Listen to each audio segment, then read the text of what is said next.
Assalamualaikum warahmatullahi wabarakatuh. Waalaikumsalam warahmatullahi wabarakatuh.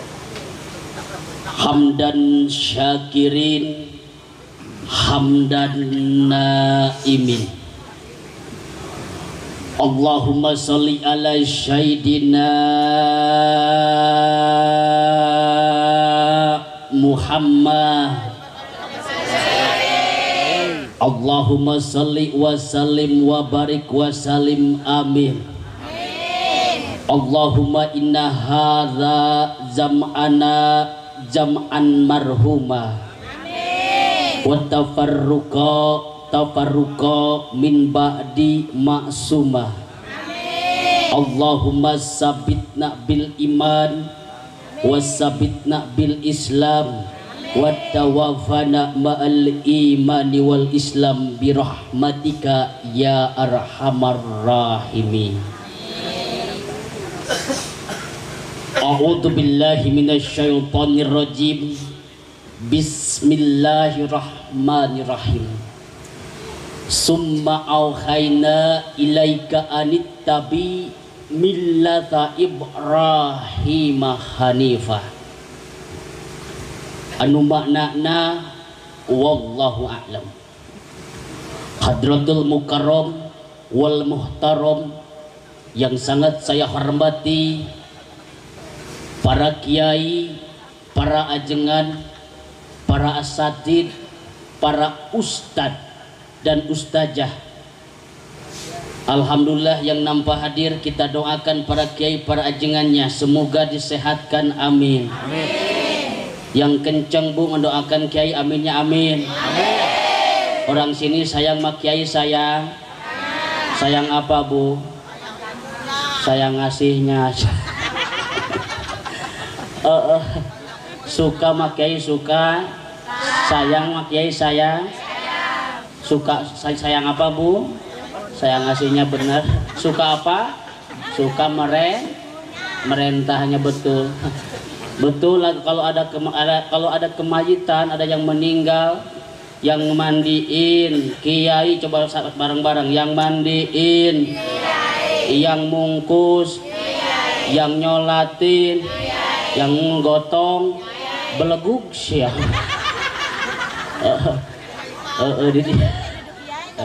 Segala ku kiainya. Alhamdulillah hebat orang dia mah, segala ku kiai. Sakabeh ku kiai eta. Sekalian bikin mayit na ka kiai eta. Saking ku sayang-sayang yang mak kiai itu. Alhamdulillah yang sangat saya hormati keluarga besar Bapak Agus Sugianto dan Ibu Yunita yang telah mengorbankan harta, banda, tenaga demi kesuksesan ini acara. Kita doakan ya Allah ya Rob, semoga semakin berkah, amin.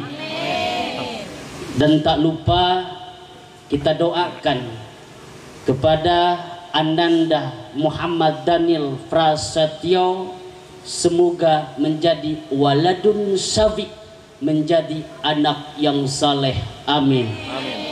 Dan tak lupa yang sangat saya hormati dari aparatur pemerintahan sipil sampai militer.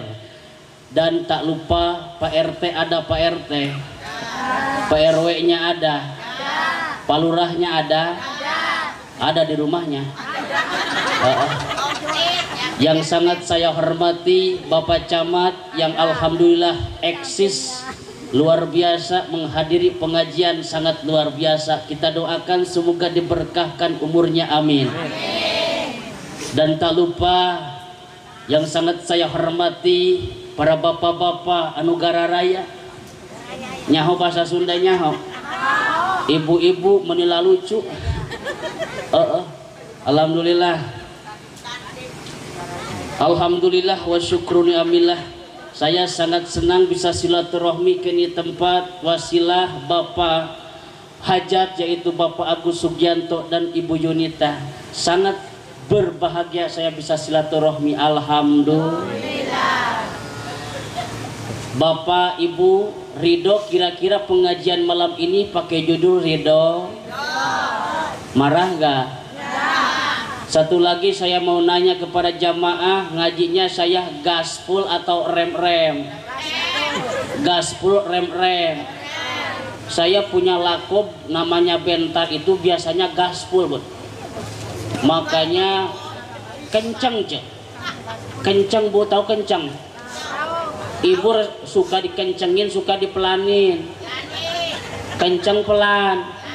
Kencang, alhamdulillah. Yang omes ketawa tuh.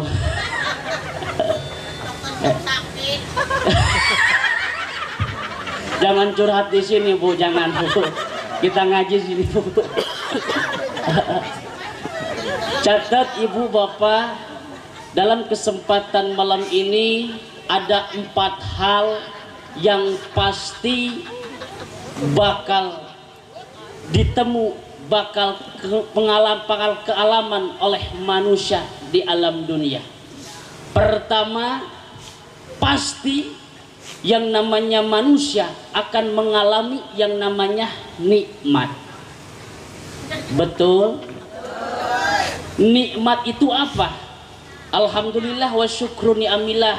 Sahibul hajat Bapak Asep di sini mengadakan acara segini besar, segini hebat ini atas dasar nikmat. Alhamdulillah. Punya anak putra yang namanya Muhammad Daniel ini atas dasar nikmat. Alhamdulillah. Sedangkan kata Allah, kalau kita datang nikmat wajib kita bersyukur. Bersyukur. Cara bersyukur dalam nikmat seperti apa? Ada 2 hal yang perlu kita ketahui. Pertama, cara bersyukur secara kaidah ubudiyah. Apa kaidah ubudiyah? Ucapkan alhamdulillah. Alhamdulillah. Ini atas dasar nikmat. Ini tanda ciri syukur pada nikmat. Bapak Asep dan Ibu Yunita mengadakan acara begitu besar ini atas dasar nikmat, yaitu ini caranya bersyukur. Alhamdulillah. Bersyukur. Syukur yang kedua, kaidah muamalah seperti apa? Yaitu pergunakan nikmat di jalan yang diridhoi oleh Allah Subhanahu wa ta'ala. Alhamdulillah. Caranya nikmat supaya kita selalu hebat, supaya kita selalu kuat, supaya kita selalu hebat, yaitu jalankan yang pertama adalah sholat. Ini agak pahit, Bu, kalau saya terjemahkan, biarin. Marah kagak? Kagak. Ingat Ibu Bapak, sholat adalah pintunya surga. Sholat adalah pintunya kebaikan. Sebetulnya Muhammad Daniel di Hitan ini mau disuruh sholat. Betul. Sekali lagi, sholat adalah pintunya surga. Sholat adalah pintunya kebaikan.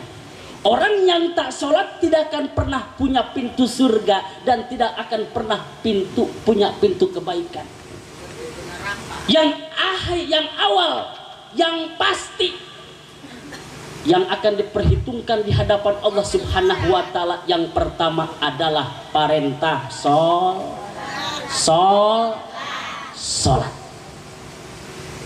Apa sebabnya? Orang yang tak mampu puasa masih disebut Islam, masih bisa disebut Islam. Orang yang tak mampu haji masih bisa disebut Islam. Orang yang tak mampu zakat masih bisa disebut Islam. Tapi maaf Bapak Ibu, orang yang tak sholat menurut mazhab Imam Syafi'i, Imam Maliki, Imam Hambali, kata mazhab seluruh mujtahid mazhab, orang yang tak sholat bukan Islam tapi kafir. Yang kencang kafir. Yang kompak kafir.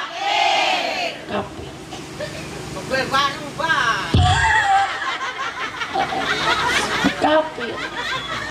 Saking harusnya sholat tidak ada alasan, wajibnya sholat tidak ada alasan, selama masih kita punya akal, insya Allah mampu sholat sambil berdiri. Ustaz, berdiri saya gak bisa, sambil duduk. Ustaz, duduk gak bisa, nih pantat sakit, nyender. Ustaz, sholat sambil nyender gak bisa, ini sakit banget. Ya sambil telentang. Tiduran. Gak bisa sambil tiduran, ya pakai isyarah, pakai mata. Ustaz, kan saya penyakit katarak. Ya pakai hati, isyarah pakai hati. Ustaz, gak bisa. Ya kalau gak bisa mah ya saya sholatin. Berarti udah mati. Yang kencang, yang gak sholat udah kurang kompak, udah modal. Betul. Yang tak wajib sholat bapak ibu, pertama anak kecil yang belum punya akal, yang kedua besar badannya, cukup umurnya tetapi gak punya akal, artinya orang gila, orang orang goblok. Betul. Saya mah punya suami teh sholat maghrib suka tapi isya enggak, itu teh edan eling. Iya, kadang eling, kadang edan. Ya, betul. Itulah yang tak wajib sholat. Pertama anak kecil yang belum punya akal, yang kedua umurnya cukup, badannya gede tetapi tidak punya akal, artinya orang berarti yang tidak sholat itu berarti orang gila. Ya Allah, ya. Udah jangan demo di sini. Yang kedua, yang pasti yang kita alami di alam dunia, yang kedua adalah balik maksiat. Pasti yang namanya maksiat, mau tidak mau, suka tidak suka, pasti kita akan mengalaminya. Yang mana maksiat yang suka menghancurkan pahala ibadah kita. Kata Rasulullah ada 4 sifat kalau kita bermaksiat kepada Allah Subhanahu wa taala, melakukan 4 sifat, hancurlah, leburlah ganjaran pahalanya. Na'udzubillah. Pertama yang menghancurkan pahala ibadah kita adalah sifat rububiyah. Sifat apa, Bu? Rububiyah kalau kata orang sini sifat Allah yang suka dimiliki oleh manusia. Pertama, sifat at-takabur, jelema yang suka takabur, jelema yang besar kepala.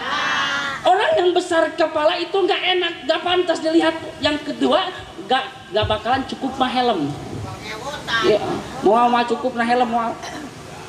Di mana orang yang suka takabur, merasa paling hebat, ada yang kayak gitu ada. Merasa yang paling kaya, ada yang kayak gitu aja. Mana orangnya mana? Di rumah orangnya. Yang kedua, sifat Allah yang suka dituruti oleh manusia, gila hormat, suka dipuji. Dia mah kalau gak sebut abang obos mah kalau di sini gak bakalan nyaut, Bu. Disebut pejang obos, abang suka rokok apa katanya. Ya dia makin baik lah, makin baik. Ya Allah ya Rabbana ya Karim. Yang kedua, maksiat yang suka dilakukan oleh manusia yang menghancurkan pahala manusia. Yang kedua, kalau manusia mengikuti sifat syaitani. Sifat apa, Bu? Sifat sifat apa? Aduh, mau molotot setan. Sifat setan. Pertama, sifat setan yang suka diikuti oleh manusia. Pertama, iri. What is meaning iri? Iri tanda tak mampu, catat, Bu, buat di status, Bu. Catat. Yang nama orang iri, Bu, Tetangga beli kulkas, dia ngadak-ngadak dingin. Dingin kulkas. Ya. Tetangga beli kulkas, dia yang dingin. Tetangga beli kompor, dia panas. Ada yang kayak gitu ada. Itu teh set. Yang kencang itu teh incunya set. Cucunya set. Setan. Tetangga beli motor, dia ngadak-ngadak ngebul. Bukan knalpot yang ngebul tapi mulut. Dia ngomong di belakang, saya tahu itu motornya habis kredit. Ya nggak apa-apa, kredit juga dia gak ngilung yang surin, bener. Iya. Yang kedua, sifat setan yang suka diikutin manusia, iri. Apa yang disebut iri? Iri, orang yang iri meskipun di pengajian, Bu, iri itu ada, Bu. Contoh, tetangganya pakai kerudungnya hijau, pakai roknya kuning, pakai bajunya merah. Dia bilang ke tetangganya, tuh si ibu kayak pakai umbul-umbul. Itu iri. Orang yang iri selalu memandang orang lain itu jelek meskipun dia berlaku bagus, berlaku ibadah. Kalau ada orang yang seperti itu, berarti itu cucunya setan. Na'udzu. Yang ketiga, setan yang suka diikutin oleh manusia, yaitu hasud. What is meaning hasud? Jadi orang yang hasud itu merasa gerah, ngerasa panas kalau tetangga ada kemajuan. Pinginnya ngancurin, Bu. Kalau kata anak-anak sekarang mah, haredang, panas, tetangga beli mobil. Betul. Coba kompak. Haredang, panas, tetangga bangun rumah. Aduh, itu incunya na'udzubillah. Yang ketiga, terkadang manusia terjebak dalam kemaksiatan, yaitu mengikuti sifat bahimiyah. Apa sifat bahimiyah? Sifat hayawan, sifat sato yang suka dimiliki oleh manusia. Saya akan tamsilkan, tahu yang namanya kepiting, tahu? Keyeup nyaho keyeup. Tahu keyeup tahu? Yuyu yang ada di sawah tahu? Yuyu itu yuyu kalau di Sukabumi namanya keyeup, kalau di sini mah yuyu. Oke lah, gak apa-apa. Yuyu.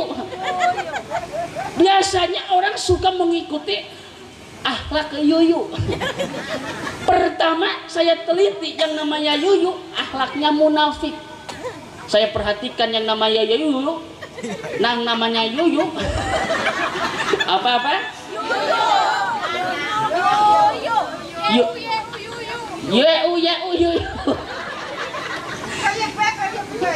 Keyeup lah yuyu. Ada di laut mah kepiting ya, di sawah mah yuyu. Yuyu itu pertama sifatnya munafik.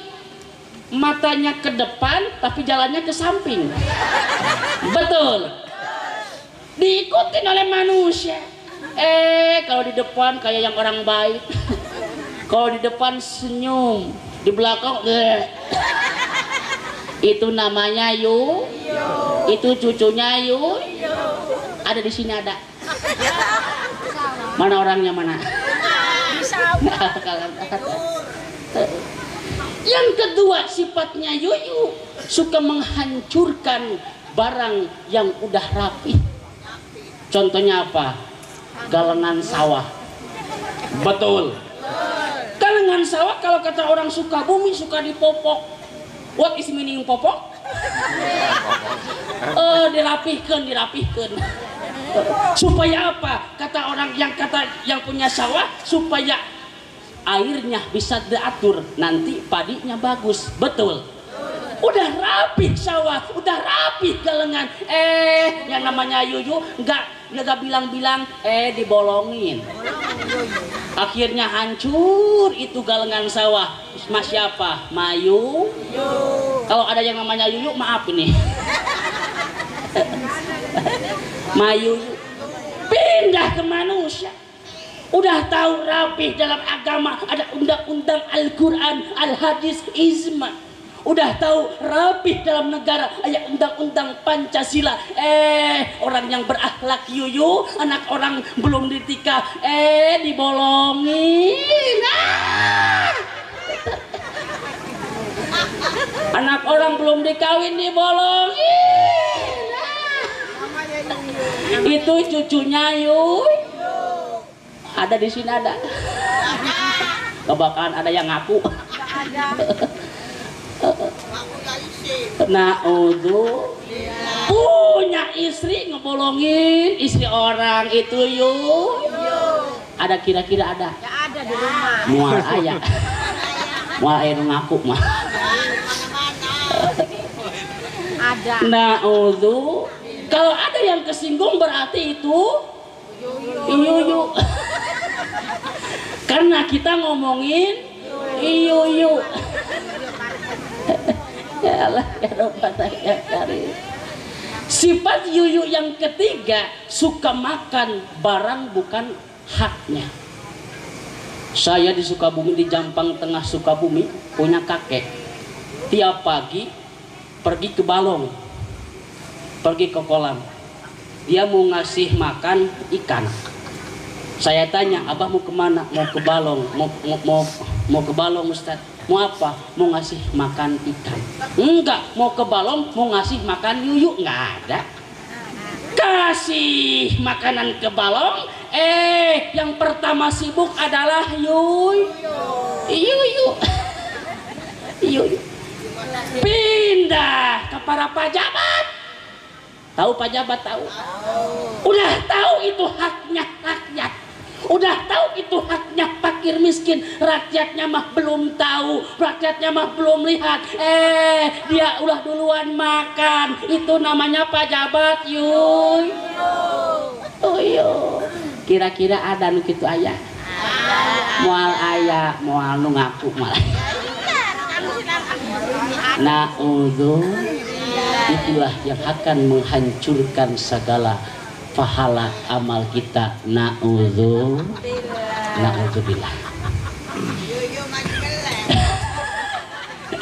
Yang keempat, kata Rasulullah Shallallahu Alaihi Wasallam, manusia terjebak oleh maksiat, yaitu sifat sabuiyah. Apa sifat sabuiyah? Kata Rasulullah Shallallahu Alaihi Wasallam, sifat amarah nafsu yang pinginnya puas. Dia mah kalau ngomelin orang, ini sampai habis-habisan bu. Ngomongnya teh, dasar si hitam, si gemret, hidup lagi. Ya Allah, ya Rabbana ya Karim. Mudah-mudahan kita terhindar dari maksiat yang menghancurkan pahala-pahala amal ganjaran orang. Amin. Amin. Amin ya Allah ya Rabbal alamin. Yang ketiga, yang pasti kita akan alami dalam hidup kita adalah baliyat. Apa? Baliyat. Apa yang disebut baliyat? Musibah. Kata ilmu tasawuf, musibah terbagi dalam 3 golongan, dalam 3 kelas. Kita ukur kita masuk kepada kelas berapa. Kalau kita dapat musibah, diukur kata ilmu tasawuf, ada yang namanya ujian. Yang pertama, ada yang kedua yang namanya teguran, yang ketiga ada yang namanya hukuman. Yang pertama ujian. Kalau orang dapat musibah, yang disebutkan ujian, itu pantas, layak. Kalau orang itu orang soleh, orang itu ahli ibadah, dapat musibah, layak disebut ujian. Betul. Yang kedua, disebut musibah yang kedua adalah teguran. Layak kepada siapa yang sebut teguran? Kepada orang yang suka STMJ, sholat terus maksiat jalan. Kira-kira ada yang kayak gitu? Ada. Suka sholat tapi ngomelin orang, suka. Ada yang kayak gitu? Ada. Suka sholat tapi gosip masih. Ada yang kayak gitu? Ada. Suka sholat tapi cerewet kepada suami. Ada kayak gitu? Ada. Mana orangnya mana? Allah ya karim. Yang ketiga disebut musibah, yang ketiga adalah hukuman. Hukuman pantas. Kalau orang yang dapat musibah, orangnya yang tak pernah sholat, yang tak pernah beribadah, yang tak pernah dekat dengan Tuhan, itu dapat musibah, layak disebut hukuman. Yang keempat, yang pasti akan kita alami dalam hidup kita adalah maut. Apa? Mati. Naon cenah? Mati. Naon cenah? Maut. Pasti maut. Maut deui. Yang terakhir, maut pasti akan kita alami. Kenapa? Jangan jauh-jauh ibu, bapak, kita ngumpul di sini gak bakalan lama, betul? Gak bakalan selamanya, betul? Kita di dunia, hidup di dunia gak bakalan selamanya. Pasti kita akan pulang, betul? Bapak, ibu, jamaah di sini kira-kira mau di sini selamanya, mau pulang? Mau pulang. Kalau bapak ibu pulang, saya ngomong terus, berarti saya nyeramain siapa nih? Ibu mau pulang, bapak mau pulang, saya juga mau pulang. Undur man kola wala tandur man kola, upsikona subitakullah. Rabbana atina fid dunya hasanah wa fil akhirati hasanah wa qina adzabannar. Wassalamualaikum warahmatullahi wabarakatuh.